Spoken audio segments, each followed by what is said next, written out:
delighted to welcome all of our authors who are going to give themselves a little introduction now. We'll start with T because you're at the top. Okay, I know it's always me. I'm TG, often called Mad T, and as we discussed before, I have no idea why. I write under the name of TK Geering. In this particular genre, I've got 2 books. One is Ghosts of Timeless Cottage, and the other is Mirror of Darkness. There's also an anthology, Another Bloody Christmas, and I wrote a story in there called A Corpse for Christmas. It's all about Jack the Ripper, meat pie vendors, and body snatchers. So quite within keeping. That's about it, really. Shani? Okay, so I'm Shani Struthers, and I'm the author of 20 paranormal books, like supernatural thrillers, I suppose you can call them. I say 20. 2 are due to come out next month. It's November, yeah, next month. So I will then be the author of 20 paranormal books, including the Psychic Survey series, the This Haunted World series, and the Reach of the Dead series. And yeah, they're all based around paranormal events. They're ghost stories, if you like. And I do draw a lot from fact and weave it in through the fiction. So that's me. And Jonathan? Hi everybody, I'm Jonathan Whitelaw. I write the Hellcorp series of supernatural detective, I was going to say movies, not movies yet, fingers crossed, depending on how this afternoon goes. Novels that see the devil long for a holiday, only to be challenged by God to solve mysteries before he gets his cloven hooves sandy on the beach. First one, Hellcorp's out in 2018. The latest novel, The Man in the Dark, came out last year, and at the moment we have a special Halloween-themed short story, The Deal, which is raising money for the Samaritans. So it's been fantastic. Had some really brilliant feedback from it, just in terms of it being a short story, and hopefully, fingers crossed again, we've raised a whole load of cash for a very good cause. And that's me. I'm delighted to be here. Looking forward to answering your questions. You've got 2 admins here, Jonathan, so before we go into the questions, please drop a link to that later with our approval. Absolutely, I certainly will. Thank you very much, guys. No problems. I've read all 3 of you. I've read all 3 of you and your books. They're all fantastic. I'm like a really big fan of quite a lot of you. So what I want to know is, they all draw on some level of beliefs and things, especially yours. Is it Shane? It's Shane. You can Shani. Especially yours, they really draw on like elements of like pagan belief and things like that. How much of that do you have to research, like, to get it accurate in your books? Well, yeah, quite a bit actually. I mean, to be honest, I was brought up with a mother who had a real strong interest in the spiritual world, should we say? And so I've sort of learnt a lot as I was growing up, anyway, especially about the pagan stuff, etc., etc. So, and when I first started writing books, and I wanted to write about paranormal, she said, Shane, put lots of stuff that's real in there, that draw from real life, so that people can learn something about the paranormal. It's not just a story, it's actually, you are drawing from real life, you're using real characters like Alistair Crowley and Dion Fortune, etc., etc. And so that's exactly what I've done right from the beginning. And I've got a good basic knowledge, but yeah, I have to research, absolutely. Go deeper into the subject. T, you next. How much of... Research-wise, yes, I do an awful lot. Being part of the Wicca if you like, which I'm very interested in, and also being psychic. Obviously, I'm really interested in ghosts and the paranormal anyway. So most of my time is taken up, though, with research. I think if you don't do your research, there's always going to be somebody that is going to pick you up on something. So it's worthwhile making sure that you've got every bit of information that you could possibly get. Yeah. Yours is a little bit different, Jonathan, but how much research do you do for yours? Well, I mean, that's the thing about my novels. When you're writing about when your characters in your novels are the devil and God and all the rest of it, it's there's plenty of material there, but you don't know how much you can trust of it. Obviously, my books aren't. I mean, they're not in any way shape preachy. I remember growing up, and was very, very lucky enough in primary school that we had a really quite fantastic religious studies course that was taught from a very, very young age, but it was every religion. It wasn't just your sort of kind of classic Christian stuff. And I was always completely fascinated by the mythology of it, and that kind of storytelling element of it, and that's really stuck with me to this day. I was kind of brought up in a very agnostic household. I remain pretty agnostic. So my kind of books, they don't have that. As silly as this sounds, it doesn't have a kind of religious flavor through it, even though you're dealing with these types of figures. But they are really just kind of archetypal figures of kind of good versus evil, and trying to kind of break down that barrier between the two. In terms of research, I mean, I always say it's vital. I'm a journalist. During the day, 8 days a week, I'm a journalist, so research is obviously completely vital to my job, and I think it's one of those things that I perhaps don't acknowledge just how much research I do when I'm sitting down to do fiction writing, because I'm just so used to it. It's just part and parcel of being a journalist and being a writer, and I always say I'm often asked with these types of things, what's your kind of advice if you're wanting to start a new project, if you're wanting to write. And I would always put research right at the top of it. Take it completely seriously, and it doesn't really matter. Doesn't really matter what type of book or what type of story it is that you're wanting to write, whether it's historical fiction, romance, science fiction. Do your research, read up on what it is that you want to write about, and get your head in the books. I wish my teachers could hear me now. They'd be proud, wouldn't they? They'd be proud. Oh, thank you guys. There's a really good question from Samantha here. She says, how do you think the genre has changed in recent years? And what would you describe your genre as? We'll keep going in the same order that we did last time. So we'll go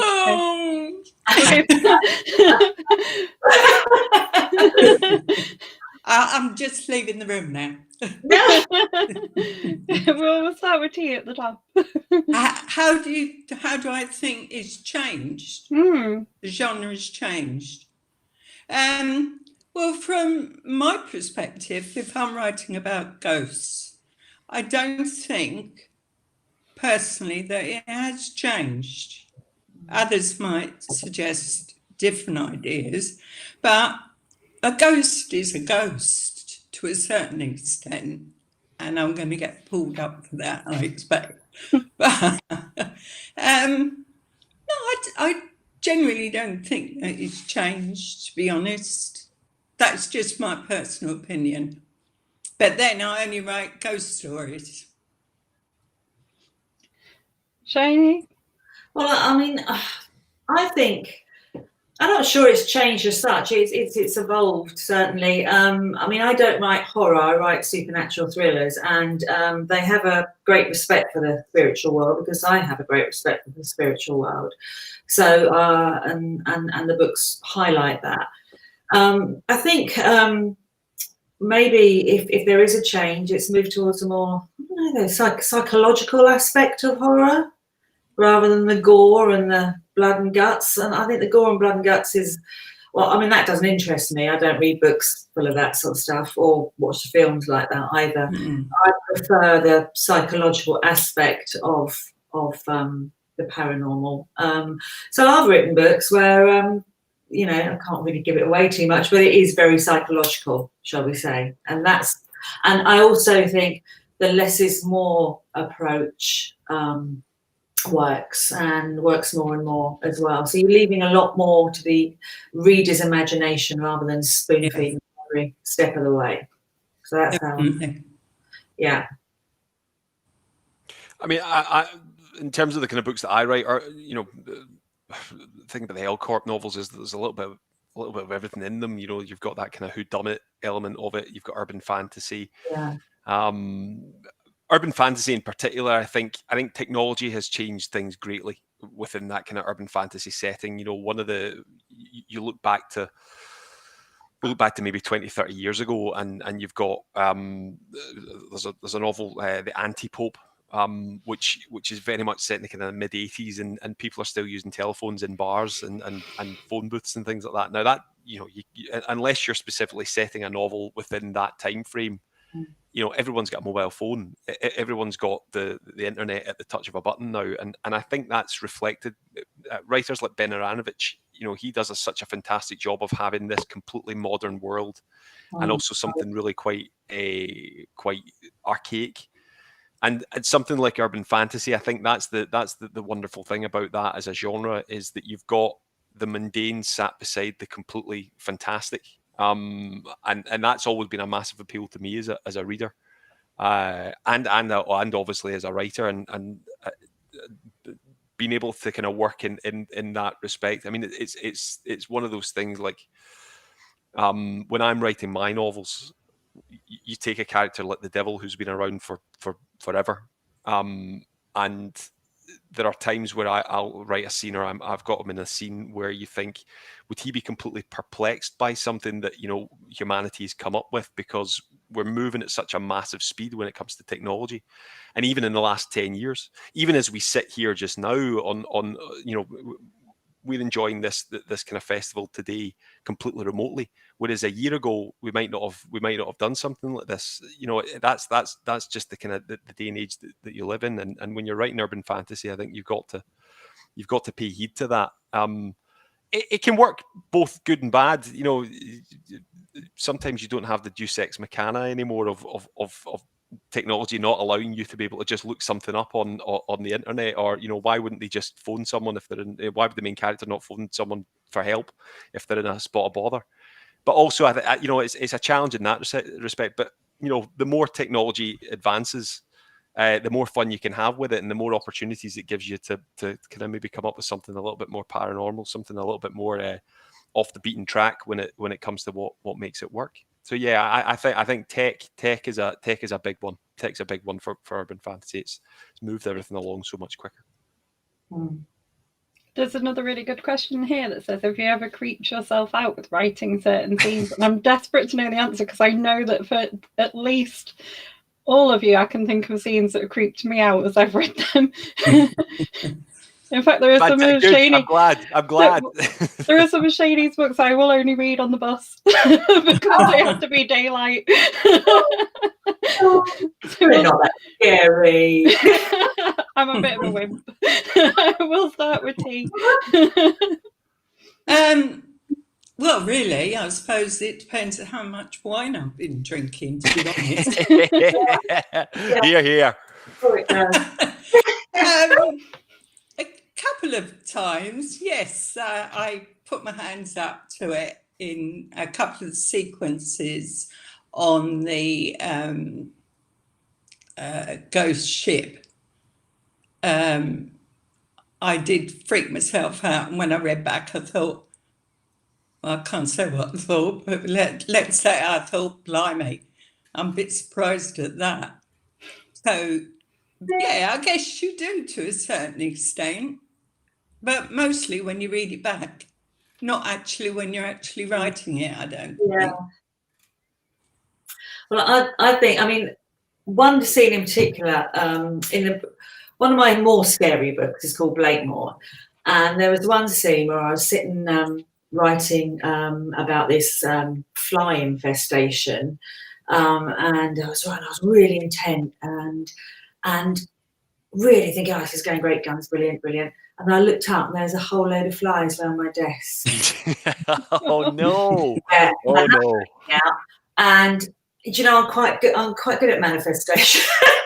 So I'm quite careful, and which is why you can't see, but I have lots and lots of crystals, etc., all around my desk for protection for when I go deep into the bad stuff. Like when I write about people like Crowley, not that, you know, I mean, obviously he was a bit of a strange chap, but there are certain things when I've been writing about him in, say, like book 13, or in that's the name of the book, not book number, in 13, or in one of the Psychic Surveys books where he pops up every now and then.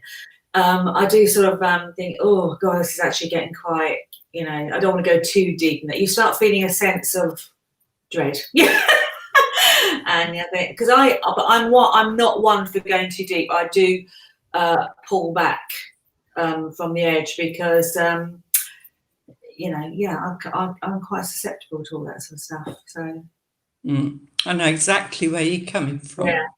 Yeah, I don't like it to be too dark. No. I've got to make sure there's plenty of light in my books and that there's a good balance, and that's what I can carry on doing it. I'm not frightened of anything, so it's yeah. So there you go. Yeah. No, I kid, I jest. I am the biggest cowardly custard that you are ever going to meet.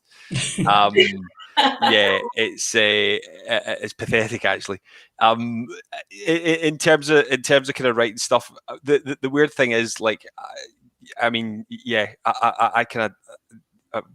I'm always wary of it, you know. I'm always wary of what I don't know, and I don't know a lot. So, I remember when Hellcorp came out, for maybe about a month afterwards, everything I touched would just all fell apart. Like our washing machine broke, the boiler broke, my car, the suspension went, and it got to that stage where it was like I started going, all right, God, what have I unleashed on the world, and more importantly, what have I unleashed on my bank balance? I do remember. I remember I was doing an event not long after The Man in the Dark came out last year. It was in Glasgow, and I was up, you know, kind of chatting about it and stuff, and the kind of tagline, the tagline for the Man in the Dark was "The Devil's back, and the underworld's going to hell." And there was a woman in the audience who remained quite quiet for the majority of it, and then it got to kind of questions at the end of it, and she said, "Oh, you know, don't you think you're kind of tempting fate a little bit?" And I said, "I beg your pardon." And she went, "You know, it says the devil's back. You know, don't you think you're kind of tempting fate a bit with that? You know, what does that mean?" And I said, "Oh, you know, it's within the narrative. You know, it's the second book in the series and all the rest of it." So I kind of tried to explain it a little bit matter of factly, and she just would not. She would not let it go, to the point where the more she didn't let it go, the more I started getting creeped out by the whole thing, and then just made sure that when the event ended, thankfully it was fine. We could, you know, I managed to gab my way through it, but I just had that beady eye on her, making sure that when she went out the room, gave it plenty of time before I went outside and hurried off into the car, locked the door, raced up the road, shut the door, locked the curtains, and that was it. So that, yeah, I think I've probably been more creeped out by the kind of the fallout from my novels than necessarily anything that I've come up with. But again, I'm a big scaredy cat, so I try not to read them again. That's the thing. It's a one-time deal. Yeah. Let's talk covers and titles. How much of a say do you have in all your covers and titles? Because they're all quite striking. Is this me again? Yeah, let's start with you again. I am able to say exactly what I want on all my covers, and I'm very lucky in that respect. The young lady that does it for me is employed by my publisher, and she will give me some ideas, or I will say the book's about this, and this, and she'll have a little think and come back and say, "What do you think of this?" And I can say, "Don't quite like that, maybe if we went that way." And once she's sort of got a thread on it, then she's away. And I have yet to have a cover from her that I haven't liked. They are exceptional. I have to say, she's brilliant. Yeah, I've got complete control over my covers and blurb and the way the series develops, etc. That's because I'm an indie. Although I have my own author cooperative, which is called Authors Reach, and we're actually bigger than quite a few small publishers. And I'm a sort of managing director of that. But I have been traditionally published as well, and I had no control whatsoever, and I couldn't bear it. And those covers are rubbish. So it's not the way for me to want to go. I wanted complete control over it, and that's exactly what I have. Yeah. I'm not a control freak. It's just, seriously, I'm not. But I wanted control over that. I wanted control over my career in writing. Mm. I've been very lucky with my covers, particularly with the L Corp ones. I think I get more compliments. Oh no, I definitely get more compliments on the covers than I do in my actual writing ability, which is fine. I'm all right with that. I could live with that. Yeah, it's a designer that worked with my publisher. It's a weird one actually, because I remember when Hellcorp, when we were waiting in Hellcorp coming out, I hadn't really had any kind of thoughts about what the cover was going to be like, and I suppose from my respect, that's actually quite useful, because I'm probably quite hopeless with these types of things when it comes to what goes on the cover. So I'm glad that there's someone there that's sort of looking out for me and knows exactly what they're talking about. And I remember I got the sort of first draft through the cover for Hellcorp, and I knew right away that was it. You know, the kind of colours and the sort of the emblems and symbols of everything that goes on in the novels, and that's just really been carried on throughout the series, and again, quite lucky that it's got that it's got quite an individual look, I suppose, in the sense that it kind of stands out on bookshelves and things like that. So I've been hugely lucky with it, and I wouldn't change it. Wouldn't change it for a thing. We've got a question from Will Templeton on the screen. He says, "Happy endings or leave them in terror?" Sorry, what did he say? He says, "Happy endings or leave them in terror?" Oh, I can see it now. Yeah. I don't know. Sometimes the devil in me takes over, and I want to take away a happy ending and end up with it open, with a bit of horror thrown in, or I have even been known to kill off the main character, to be honest. But then most people like to have happy endings to most stories, or at least some sort of nice conclusion. So I think to a certain extent, if you know your reader, you have to sort of pander to your reader, to be honest. I really have got mixed views on that, to be honest. Thank you, Will. Yeah, I think I suppose most of my books have happy endings. I don't know if they're happy endings. Certainly they do end, but, but I don't know if they're happy endings. Sometimes they are. Sometimes they're happier than others. Sometimes they sort of leave a bit of room for terror. So it depends how the story takes you, really. You know, it just depends how it pans out. I think mostly it's sort of happy-ish, but with room for terror for me. But interpret it, so it will leave the reader to interpret how they want to. I'm a total rotter, so I like to make sure people are left in terror. No, I'm only kidding.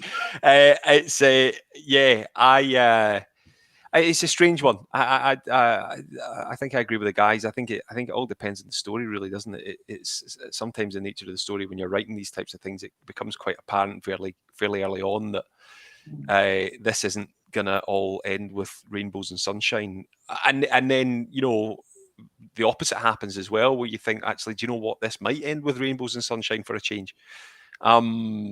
Yeah, I think, I mean, usually when I start writing a book, or particularly with the Hellcorp novels, I think I've always got an end point in mind.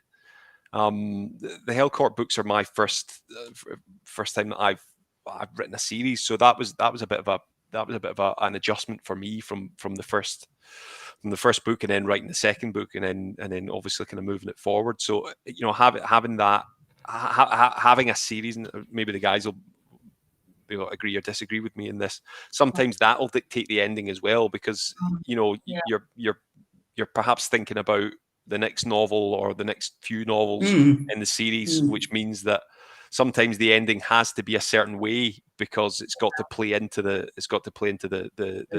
kind of the rest of the series and what have you, and kind of stick to the canon.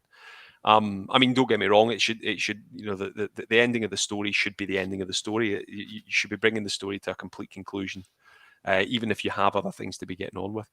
So, I mean, I know that sounds entirely like I'm sat firmly on the fence, but yeah, it does genuinely just depend on what it is that you're working on, and the characters with, and things like that.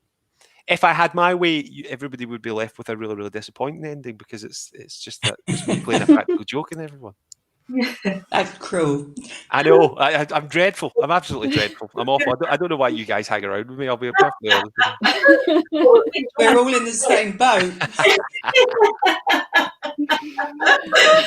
We've got a question from Lucy Sampson now. She says, where does your inspiration come from? Personal experience, people or events that you've read about? Brackets, I heard mention of Crowley. Crowley? No, I don't know about that. I'm very much a people watcher. I love watching people, and I can see a situation, whether it's in the street, on a bus, wherever I might be, and it just gives me an idea for a story, and it goes from there. Ghost of Timeless Cottage was set in my great-grandparents' cottage in Hastings. So that is obviously got a lot of history there with regard to ghosts, etc. So that just flowed anyway. But with my other books, I just sit in front of a blank screen, really, and just get inspiration, start writing, and it goes from there. Yeah. Oh, it was me that made mention of Crowley, because I do include actual, you know, real life people, even though they're dead, most of them. Right. Oh, okay.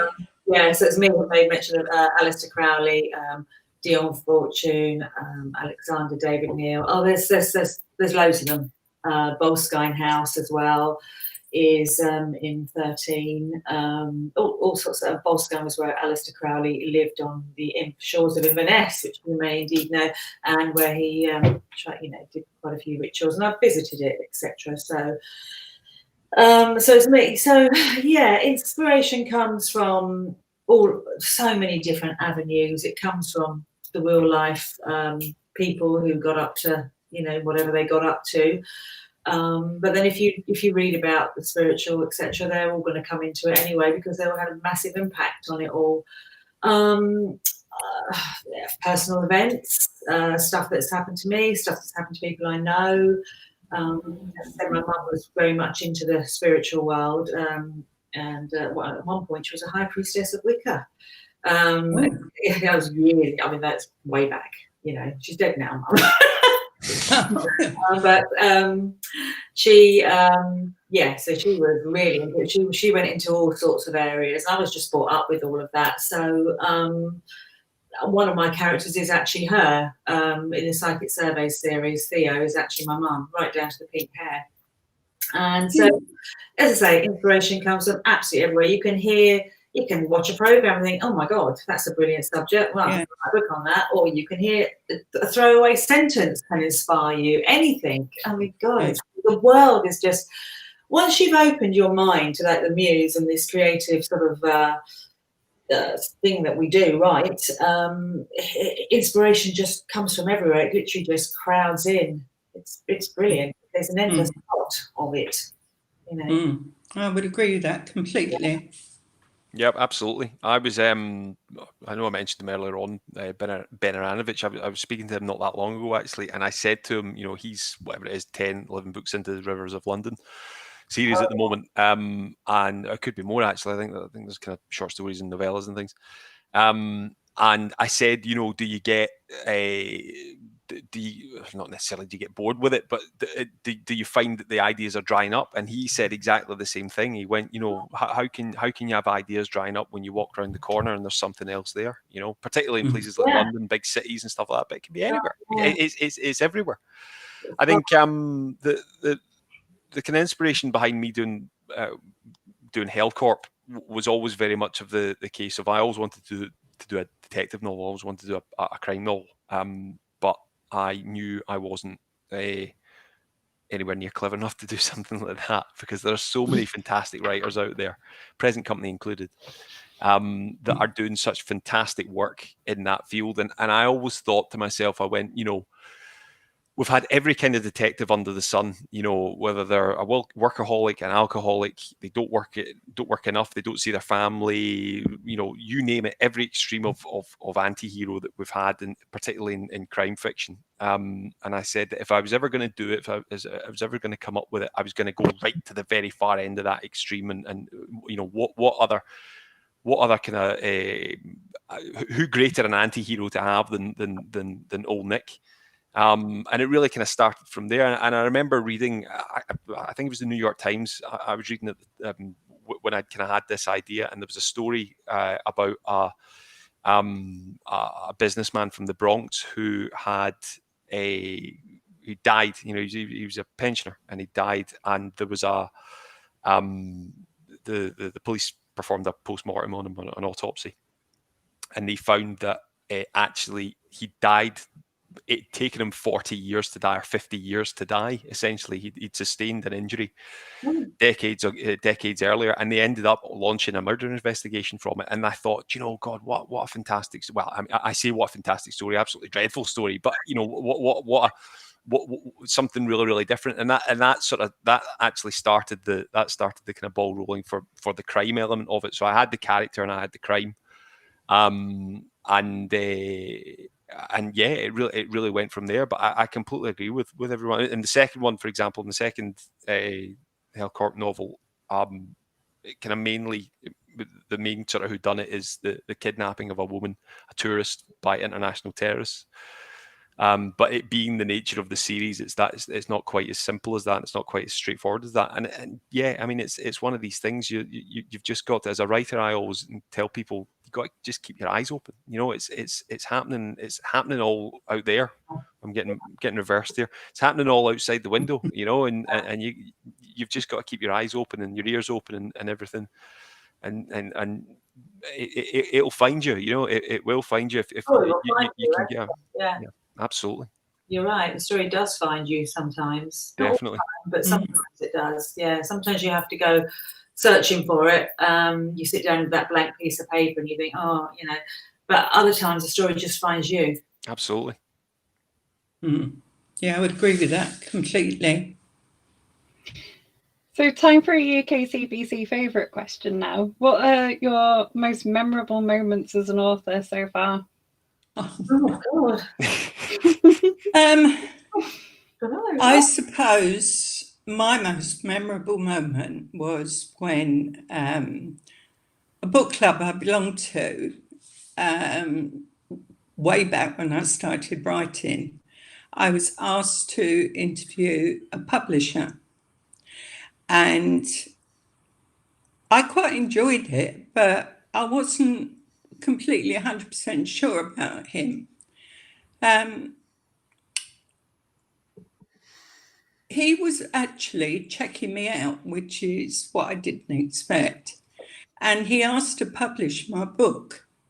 There was it's 3 books at that time. And I said no, because I thought he was a con artist. It turned out I was wrong. And he did promote my book. and it went to number 3 on Amazon, so it obviously did quite well. Yeah, I reckon that's the most memorable one that I can think of. Oh, and of course, joining the Crime Book Club. Oh yes, absolutely. Oh God, there's so many memorable moments. It's really hard to pick one. I mean, every time you hit the number one, you know, but in your genre, every time, God, every time you launch a book, every time you write the end, so many. I think what I love my taglines on my books, and for the Venetian, the tagline is "There's madness in all of us." And it was when one of my readers proudly sent me a tattoo that she'd had with my tagline on. That was quite nice. It's a good tagline though. It is, here. I'd have had it myself, but I'm not into tattoos, so you know, so I just write on in ink every now and then. Yeah, it's just been a wonderful journey, and there's so many memorable parts to it, and you know, that's the only one that really that springs straight to mind. But there are others that I'll think of tomorrow. Now it's time. I know I said that. You can always put it in the comments. I always do that. Like, oh, those light bulb moments. I think, I think mine are reader related as well. It's very, very humbling to be a writer, to be a professional writer, and the idea that anybody would sit and read your your stories, your daft little stories, is hugely humbling. I remember one reader got in touch with me a couple of months after Hellcorp first came out, and she sent me a message on Twitter, I think it was, and she said that she had been in a bit of a funk, bit of a rut when it came to reading, to the point where she hadn't actually read anything, fiction wise, for about 18 months. And she said that she'd been recommended Hellcorp by a friend of hers, and she'd picked it up and she didn't stop, and she raced through it in like 12, 13 hours or something. And she wanted to thank me. She sent me an absolutely wonderful, really, really lovely note to me, thanking me for getting her out of this funk. And of course, I was like, blimey. Again, I've completely blown away by the fact that anybody would read it first and foremost, but to the point where it actually helped someone read, and that's the thing. And again, I can often say this when I'm interviewed and asked about these things. I remember my primary one teacher told my mother, it doesn't matter what he reads, just get him to read something. It can be something like the Beano, it can be anything. Just get him to read. And thankfully, my parents did, and I'm still reading today, 30 odd years later. And I know how important reading is to me and my own family now, and to have had that message, to hear someone to get that my work had been able to get them back to fall back in love with reading and get them moving again. Really, really was special. It remains special. Very, very. It's a privilege to be able to write. It really, really is, and it's one that I know that I certainly, and again, present company, I'm sure you would agree with me. We don't take for granted that there's an audience out there, and the power of words and the power of the written word, really, really can make a difference in this world now more than ever. Really, now more than ever. Yeah. So that's my special moment. I feel as if I've got all soppy now. I've got a reputation. I've got a hard man reputation. You need to shave your beard off. And now, my favourite author chat question is: would you ever make a graphic novel of one of your books? Oh, I don't know. I'd be absolute crap at anything like that, if I'm honest. Perhaps if somebody would do it for me, maybe. Don't know if they'd make good comics as such. But no, I honestly don't know. Don't quite know how to answer that question, if I'm honest.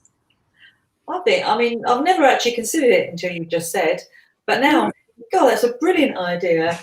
That is a brilliant idea. Actually, they would really all do really good as graphic novels too. Not that I'm into graphic novels, but actually a lot of people are. And that's a really good idea. Yeah. Well, I'll look into that. Thanks. Take a royalty cut. Take a royalty cut. Definitely. I think so. I hope so. It's a really interesting one actually, because it's one of the comics and latterly graphic novels, but comics obviously have been around for coming on nearly 100 years in the form that we know them obviously just now, and it's only really been in the last sort of 35 years that they've been given their kind of rightful place as proper storytelling, given kind of the credit for the storytelling that goes into them.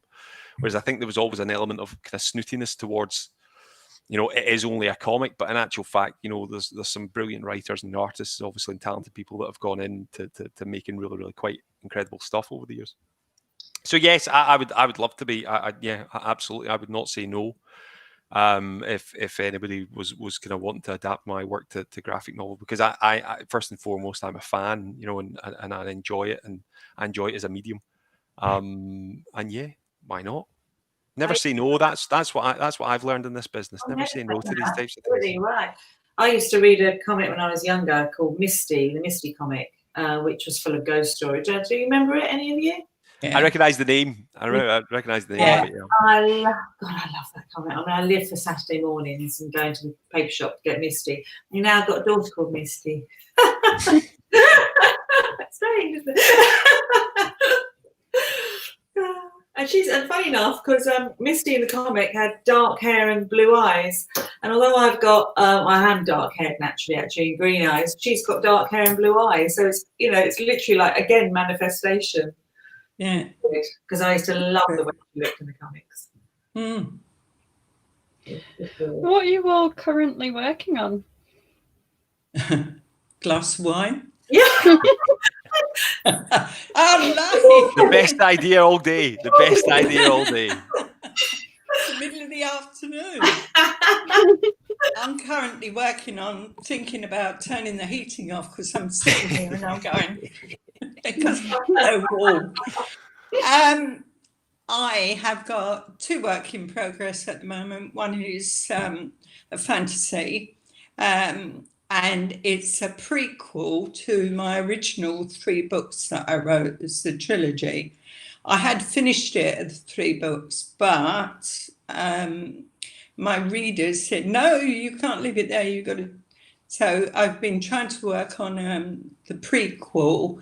It's set in medieval times, and it's basically about Erasmus and Merlin. So that gives you a rough gist of what the story is. But I think because I hadn't planned to write anymore, I'm finding it quite difficult. So who knows? Maybe. But I'm also working on a crime novel, and I'm about 3 chapters in on that, and I'm quite enjoying that. So hopefully something will come of that. I think I've frozen a bit here. Are you all right? You all there? Yep. Yeah, we can hear you. My computer just went. I said, I've got your manifestation. I know how it feels. So next month, November the 12th, I think, is coming out Reach of the Dead Book 2, Cade's Home Farm, which is the second in the Reach of the Dead series, which is a paranormal series which is set in America. So I have one set in sort of the UK, which is a psychic survey series, and I have the one set in America, which is the Reach of the Dead series, and it does draw on episodes in dark episodes in American history. But I'm not going to say more than that, because if you read the book, then you'll see which very, very dark episode it draws on. And I've also got coming out shortly after that a Christmas ghost novella, because don't we all love a Christmas ghost story, called Carfax House. and that's quite dark, but it is ultimately uplifting. But it is again quite a dark novel. So yeah, I'm working on those. I've got those 2 coming out, and just in the final throes of edits, formatting, all that sort of stuff is all going on right now. So busy times. I always think it's really, really interesting when they on panels like this and at kind of writing festivals and stuff, when writers are always so busy, and even in a year that we've all had. Yeah. I did have a bit of a laugh actually when kind of lockdown started, and you saw all over social media people going, "I'm finally going to sit down and write that book that I've been meaning to write for the last 20 That's years." true. We'll never see them. Never see them. I did sit rather smugly when I saw it and thought, "Oh, the pain that you don't know about yet. You'll find out soon enough." Exactly. You'll find out this is a cruel mistress, eh? Absolutely. So the deal, the Hellcorp short story for charity, that came out on the 19th. So today's the last. It's going to remain published indefinitely, just to kind of keep raising some cash for the Samaritans. But my new book's out on the 3rd of December. So the wheels will be getting cranked up on that imminently. It's a departure from the Hellcorp series. I'm very, very excited about it. It's moving towards the more kind of cozy crime side of things, and it sees 3 sisters, 3 generations of sisters who run a fledgling private investigations group. The Parker sisters, they're called, and they don't get on, but of course they do get on because they're sisters and they love each other as much as they love to hate each other. And they, the first in the series, I've signed up for 3 books, and the first of the series sees them investigating a woman who comes to them and says that she believes her husband's been cheating on her. He winds up dead. She gets fit up for the murder, and it's up to the 3 sisters to clear her name, it's been a lot of fun, a massive departure from writing about the devil and God and the universe and everything else in between. It's been a bit of a culture shift, I can assure you. Yeah, so that's Banking on Murder. That's out on December 3rd, and that's from Red Dog Press. So I'm looking forward to it. Very excited. Do you have a favourite character relationship that you've created? Ooh. In Ghost of Timeless Cottage, yes, Cornelius the ghost, who Caroline is actually going to write his story. I must admit, I did fall a bit in love with him. He's delicious. Absolute. If you're into Johnny Depp, which I'm not particularly, but if you are, then that is what he really looks like. It's don't know where it came from.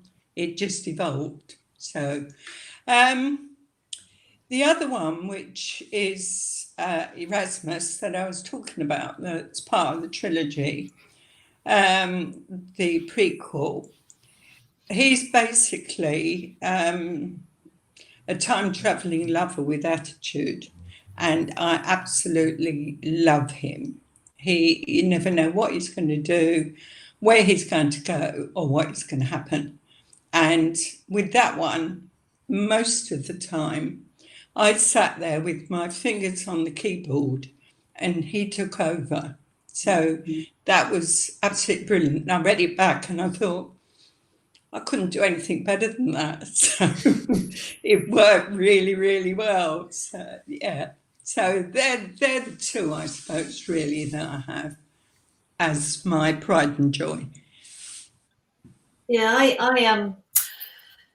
I love characterization. I love all my characters. I suppose in a series, though, you get to know characters better than you do in the standalone books. So for me, Ruby Davis, who heads up the team of the Psychic Surveys Psychic Survey series, she's a got a soft spot for her and all the team members. In fact, I love them all.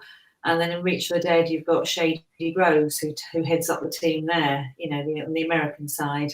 And again, I love all the team members on her in the Reach of the Dead book. So and you get to know them. They develop over a series, over the span of the books. They develop, and it's they become like real. It's really hard to sort of think they're not actually real people. Because you spend so much time with them. Yeah. But they are to us. Yeah, they are. That's just it. They are to us, and it's really lovely when readers tell you they are to them as well. They can't look forward to getting the next, adventure with the gang and all the rest of it. So, Ruby Davis, Shady Groves. I suppose those two really. But then I'll go away and I'll think about the others. I think, oh, why don't I mention that? Those two for now. I'll do. Put it in the comments underneath. Yeah. Anyway, so By the way. Oh, I love this one. I think you guys are right. I think the longer you spend with these characters, the more you come to love them, even the ones that are awful and dreadful and put you through the ringer as much as they put the other characters through it. I think there's two sort of relationships that I always kind of come back to. The first one's between God and the devil in my novels, and it's that sort of love-hate relationship, or actually hate relationship, depending on who you ask within the kind of the books themselves. And I've always had the two of them. It's always been such fantastic fun to write the dialogue between the two of them, because it is just like having one person who utterly loves everything and one who utterly detests everything, and the two of them, they just cannot agree, and then sometimes they do agree, and neither of them is entirely comfortable with it, which has always been wonderful fun. The second one is Brutus and Cassius from The Man in the Dark. So it's the Brutus and Cassius from ancient Rome, and I always had the two of them are just utterly deplorable. They're really, really deplorable characters. If I do say so myself, I'm allowed to. I came up with them, but I always had in my head the way that they behave, the way that they act is like the shopping channels, QVC and things like that. The way that you get, that's a completely skewed scenario. There's nobody on those channels that's going to tell you the truth about what it is that they're selling, because you've got the host and then you've got the person who's the rep of whatever company it is, and they're there to feed off each other on how fantastic this product is. And I always had that in my head, that's how I wanted Brutus and Cassius to behave and react with each other. So you will never ever get to the truth of what it is they're actually doing if you listen purely to those two, because they feed each other. They feed each other the lines. They're the worst double act in history. And actually, when I got that kind of idea and I had that in my head, it became so much easier to write the two of them and to characterize them, because that's exactly what they're like. They're selling these ideas, and they're selling their kind of diabolical machinations to other people, and not the devil. Well, they're trying to kind of overthrow him when he's doing his mortal business. So yeah, I mean, it is you grow very, very fond of them, and you can't help but smile when you go into these kind of long sections of the book, and when you're writing them, they should be good company. All characters should be good company, because it means if they are good company to you, then hopefully that's going to translate to a reader who doesn't know anything about them, and that to me is a good sign of good characterization. That's true. So there's a question from Sam here who says, do you plan your books, and do you know the ending when you start to write? Remind me to tick her off. I'm so going to get that woman. I start, it's really planner or pantser, and I start off planning, but then it all goes out the window because the characters take over, and I just sit and go along for the ride most of the time. And then I'll pull them in, and it's more or less a case of let me have a go now. I want to do a bit. So I do a bit and I think, well, that's rubbish. And they take over again. And it just goes its way. So, yes, I start with a plan. Do I end up with it? No. I just let whatever happens. As regards the ending, mostly I do. But sometimes, as we've spoken about before, you can change the ending to suit what you've written, really. It might have started out as really lovey-dovey, ended up, like we said, as more or less horror. Just don't know. So that's my take on that, really. Yeah, I think I'd love to be able to plot. I'm sure this would be a lot easier to plot. I really do. And I did try and plot a book once, which was The 11th Floor. And I spent quite a lot of time doing that plot, and it's thousands and thousands of words. And then I just completely veered from it. So I thought, well, that was a waste of time. So no, I usually have the beginning in my mind, and I usually have the end. And then it's just about how to get from A to B. And what's quite nice about not being able to plot, pantsing it as they call it, is that you go along and then something happens and it really surprises you. You think, well, if that surprised me, hopefully it'll surprise the reader, and so on until you get to the end. And often what the themes etc. that I think are going to be in the story often change quite dramatically throughout. So no, but I would like to be able to plot, because I know people who do plot and they swear by it, but it just doesn't work for me. I wish I could. Yeah, I agree. Yeah, I agree. One thing that always worries me about plotting, really, really far ahead, is that it's not that you lose that creativity, but you might lose that room to be creative. You might. I know how I work, and I know that if I sit down and I lay out chapter by chapter what I want to include in it, then I will stick to that religiously. And one of the reasons that I don't do that is because I don't want to. I want the story to be an organic story. I want it to be something that, if I talk myself into a corner with characters, I want to be able to talk myself back out, because that can lead to some of the best parts of the narrative, and it can really, whether it's a light-hearted scene, whether it's something that's kind of really, really high intention, or whether it's something that develops the character or characters. I like having that sort of spontaneity to it. Yeah. I remember for The Man in the Dark in particular, I mean, it's as much as I say that I don't plot. I always roughly know exactly where I want to go with it, and the actual mechanics of getting there tend to be a little bit more flexible. I remember my kind of first draft for The Man in the Dark after Hellcorp. So I wrote I got to maybe about 75,000 words.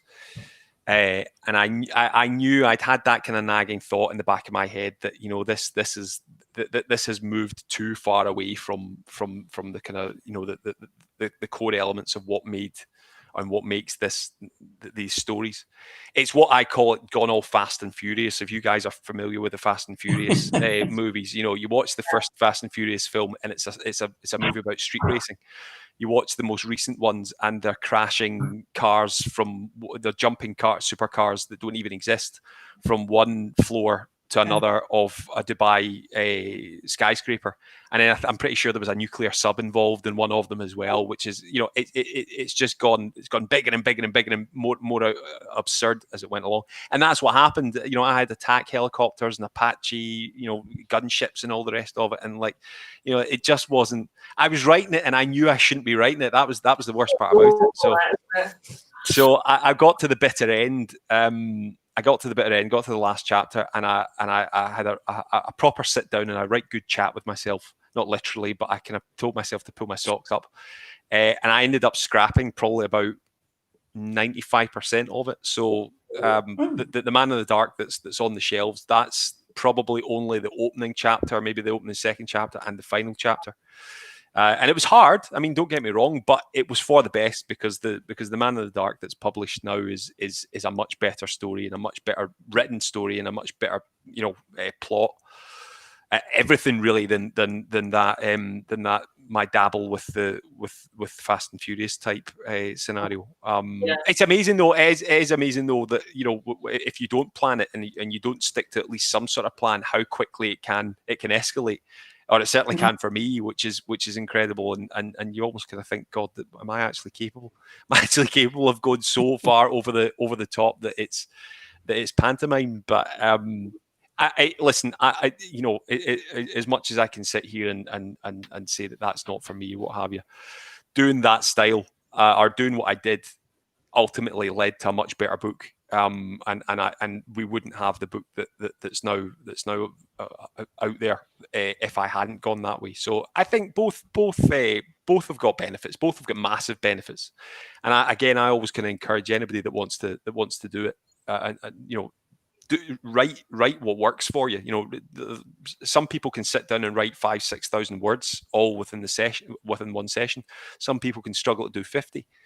The important thing is that you write, and writing is writing, and just write, and whatever works for you, that's what you got to stick to, because ultimately it's got to come out from inside your head down onto the page.